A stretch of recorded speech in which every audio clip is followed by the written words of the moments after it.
Hello everyone and welcome back to our DSC 18 paper on epistemology that has been introduced for the 6th semester NEP, and we have been discussing the various sources of knowledge, and we continue our discussion today.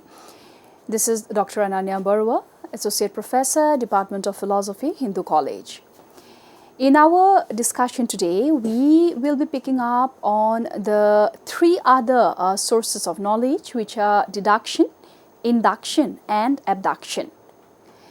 The methods of deduction, induction, and abduction have played critical roles in both philosophy and scientific inquiry, shaping how we approach problems, derive knowledge, and build theories. If we talk about deduction in philosophy and science, we find in philosophy the emergence of rationalism. Philosophers such as René Descartes' 17th century employed deductive reasoning in developing foundational philosophical systems. Descartes used deduction in his meditations on first philosophy to derive certainty about knowledge. He famously used the method of methodological doubt to question all knowledge except that which could be deduced clearly and distinctly. The knowledge that I think, therefore I am, cogito ergo sum.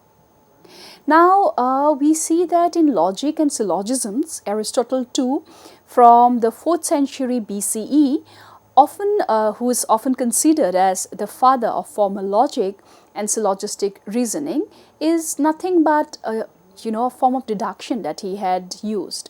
His syllogistic logic structured how philosophers would reason about knowledge for centuries.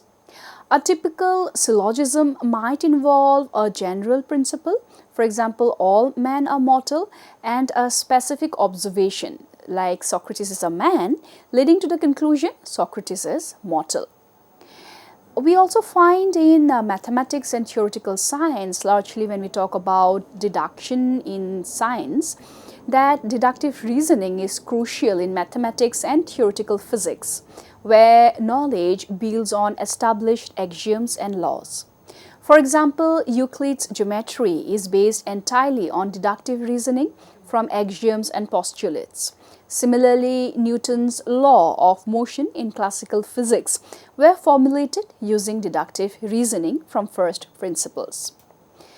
We also notice that induction in philosophy, especially empiricism, philosophers such as John Locke, George Berkeley, and David Hume have argued that knowledge originates from sensory experience and observation, a very important key example of inductive reasoning. Hume, in particular, questioned the validity of inductive reasoning itself, famously challenging whether we could justify our belief that the future will resemble the past. Despite this, inductive reasoning remains foundational in empiricism, which emphasizes observation as the basis of knowledge. We also see inductive skepticism.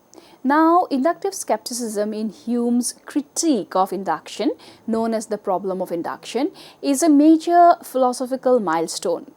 He argued that while inductive inferences are central to our daily lives, they are not logically certain.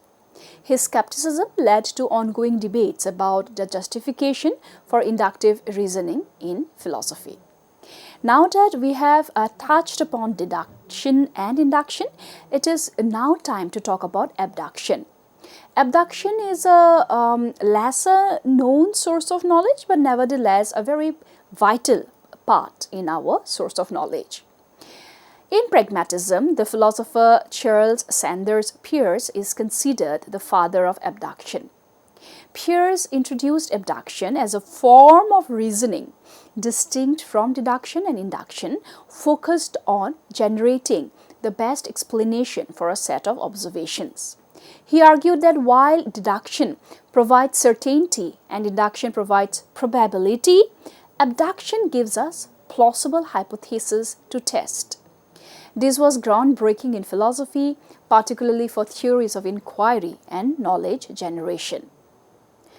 We also see the emergence of abduction in sciences such as medical diagnosis, hypnosis generation, also a lot of other scientific hypothesis formation where abduction is very much used. Now, if we are to talk about the summary of the foundational roles of deduction, in philosophy and science, we know that in philosophy, deduction is central to rationalism, as has been displayed on the board here, such as Descartes' methodological doubt, logical proofs in philosophy. In science, deduction is key to mathematical and theoretical sciences, example Newton's laws, Euclidean geometry. Induction in philosophy, it is core to empiricism. For example, Hume's empiricism, observations leading to general principles. In sciences, induction is foundation of scientific method. Example, hypothesis generation, data-driven theories like Darwin's theory of evolution. Now, talking about abduction, it is in philosophy key to pragmatism. Example, Peirce's theory of abduction, hypothesis formation in inquiry. And in sciences, it is essential for hypothesis generation. Example, Einstein's theory of relativity, medical diagnosis, scientific theories. Now, these methods, deduction, induction, and abduction, are not only foundational to philosophy as tools for reasoning about knowledge, but they also provide the backbone for scientific inquiry.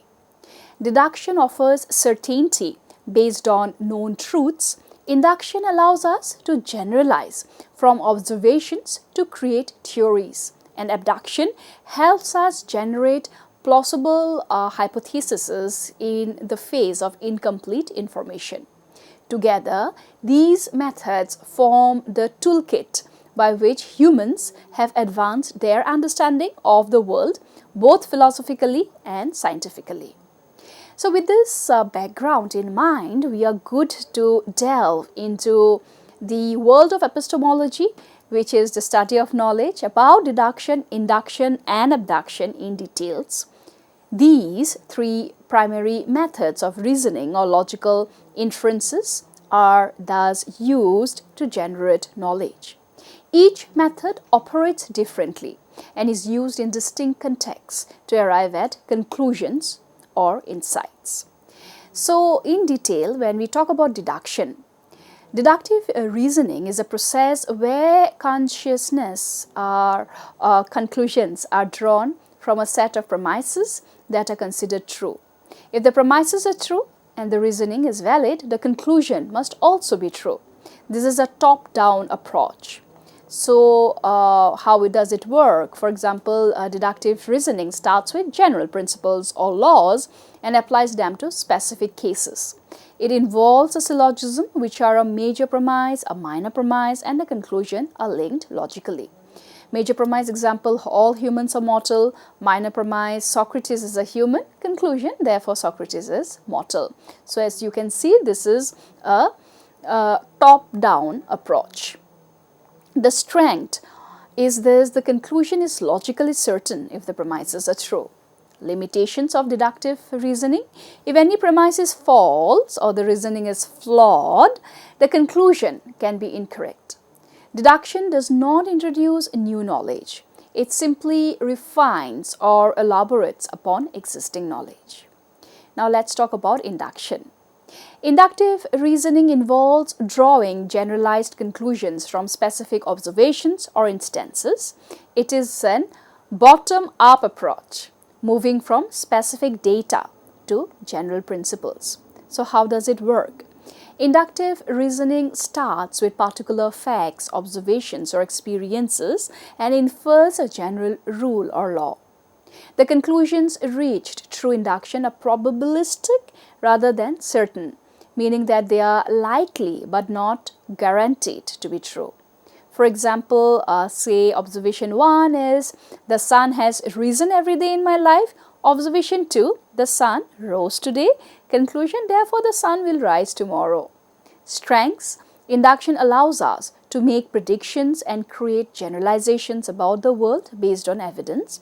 Limitations: inductive conclusions are not necessarily true even if the observations seem consistent. For instance, observing many swans being white does not prove that all swans are white. There could be black swans somewhere, which is a limitation of induction.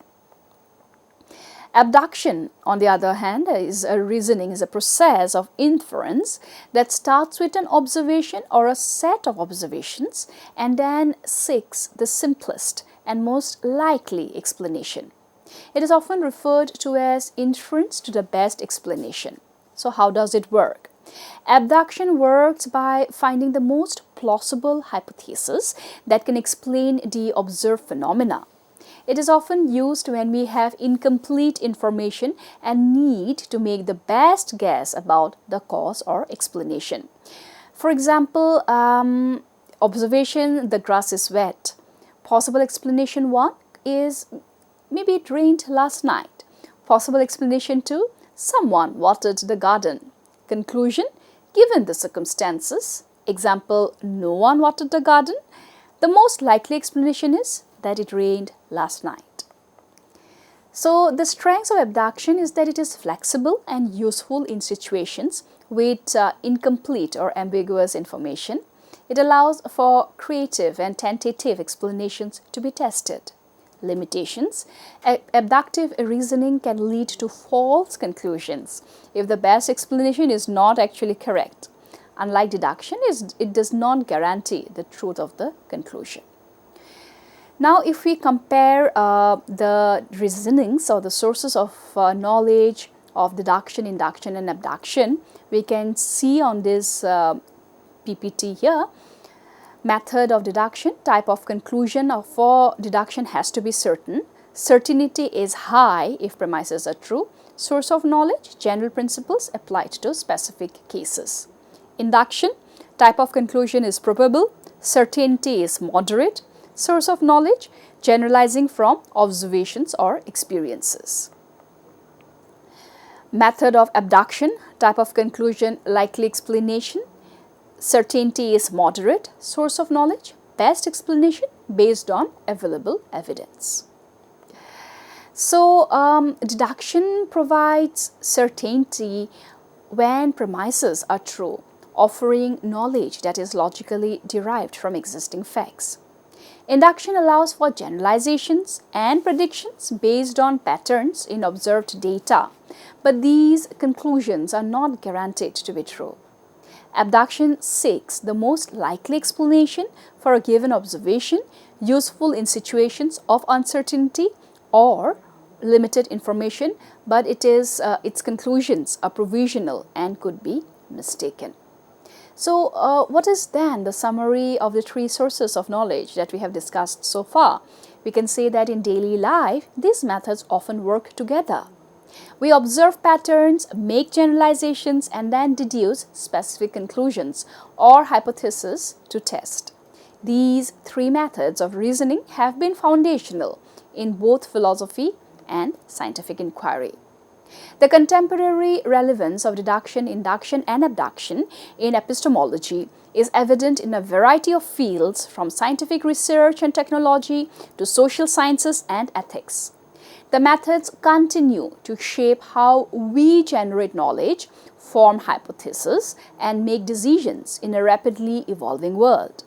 Here's an exploration of each method's contemporary relevance with case studies and examples.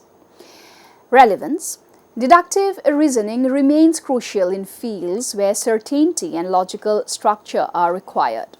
It is used in mathematical modeling, law, computer science, and AI, among other areas. The method helps ensure consistency, rigor, and accuracy in reasoning. Case studies and examples: artificial intelligence and algorithms. We see that deductive reasoning is used for tasks that require fixed rules or logic-based decisions, such as in expert systems. These systems use a set of predefined rules similar to premises to draw conclusions. For instance, an AI used in legal reasoning might apply laws, major premise, to specific cases, minor premise, to determine an outcome conclusion. Example, an AI program that follows legal rules to decide on the outcome of a case, such as whether a defendant is guilty or not based on established laws, is an example of deduction in practice. We also see formal logic in computer science, where deductive logic is the foundation of programming languages and software development.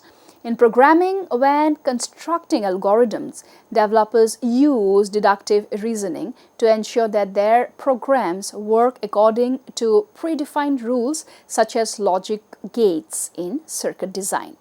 Example, theorem proving in computer science, such as Koch and Isabelle, uses deductive reasoning to verify the correctness of mathematical proofs or software code. Also, in law and ethics, deductive reasoning is employed in legal systems where lawyers use established legal principles to argue specific cases.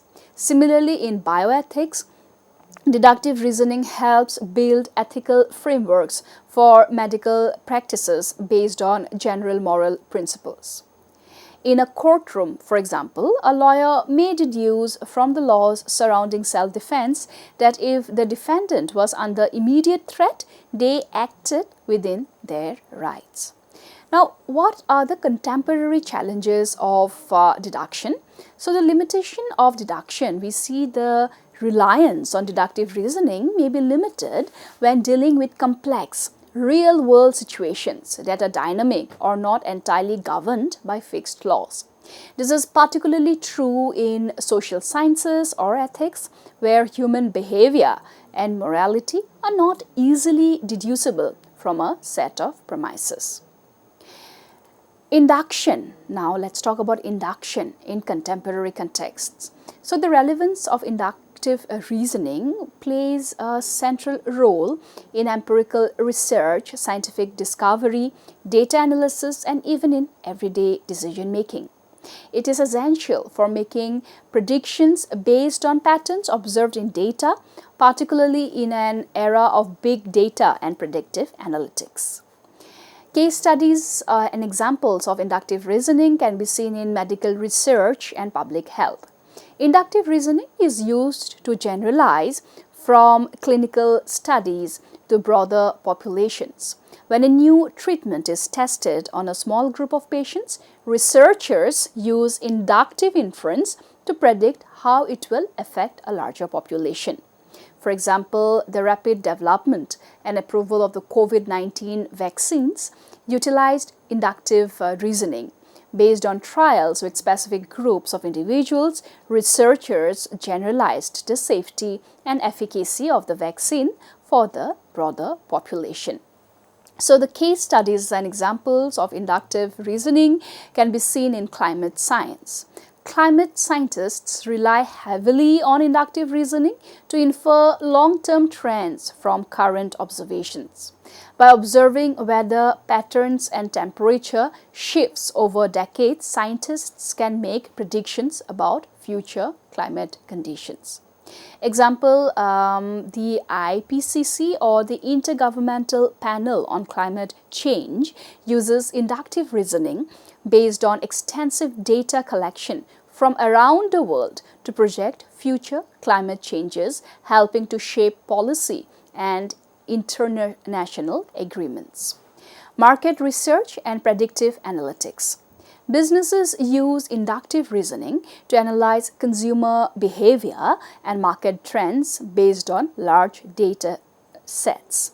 For instance, e-commerce platforms use purchase history to predict what products a customer is likely to buy next. For example, Amazon's recommendation engine uses inductive logic based on your browsing and purchase history to suggest new products, predicting your preferences with high accuracy. Now, what are the contemporary challenges or limitations of induction? One of the primary challenges of inductive reasoning is that it is probabilistic, not certain. there is always a chance that observed patterns may not hold true in the future, a concern raised by Hume's problem of induction. For example, historical stock market trends often fail to predict future market crashes or booms. Now let's talk about abduction in contemporary contexts. Abductive reasoning is extremely valuable when dealing with incomplete or ambiguous data. It is particularly relevant in areas like scientific hypothesis generation, diagnostics, artificial intelligence, and problem solving in complex, uncertain environments. This form of reasoning is used to make the best possible explanation for observed phenomena when full information is unavailable. Now, case studies and examples. We know that scientific discovery, abduction plays a key role in the scientific method, particularly in the formulation of hypotheses. When researchers encounter unexpected observations, they use abductions to generate plausible explanations which are then tested through further experiments. For example, Albert Einstein's theory of relativity was formulated through abduction. Observations about the behavior of light and gravity prompted him to hypothesize that space and time were interconnected. His abduction led to a theory that was later confirmed through experimentation and observation. Case studies and examples. Medical diagnostics. In medicines, doctors often use abductive reasoning to make diagnoses based on a set of symptoms. This is especially important in emergency rooms or primary care, where a doctor must infer the most likely cause of a set of symptoms without complete information. Example, if a patient presents with a combination of symptoms such as fever, cough, and fatigue, a doctor might abductively infer that the most likely diagnosis is influenza, though other possibilities like COVID-19 or bacterial pneumonia would need to be ruled out. Case studies and examples. Artificial intelligence and machine learning. Abduction is increasingly being applied in AI systems that need to make decisions or generate hypotheses based on incomplete data. In AI, abduction is used in tasks like image recognition, natural language processing, and decision-making systems that must interpret ambiguous inputs. For example, autonomous vehicles use abductive reasoning to interpret sensor data and infer the best course of action. Say when a pedestrian is detected suddenly walking into the street, the vehicle might abductively reason that the pedestrian is likely to cross the road and adjust its speed accordingly. So, what are then the contemporary challenges or limitations of abduction? Abductive reasoning is inherently speculative and may lead to incorrect conclusions.